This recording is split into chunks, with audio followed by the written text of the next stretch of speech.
మెదక్ జిల్లా వెల్దుర్తి మండలం దామరంచ గ్రామంలో చెరువుల పునరుద్ధరణ కార్యక్రమాన్ని సెహగల్ ఫౌండేషన్ సంస్థ చేపట్టింది.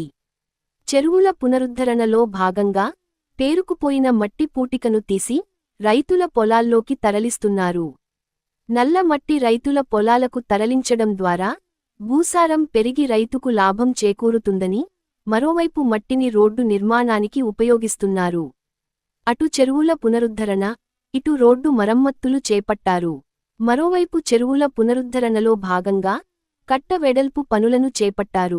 రైతుల పంటల రక్షణ కోసం చర్యలు చేపడుతున్నట్టు వారు తెలిపారు.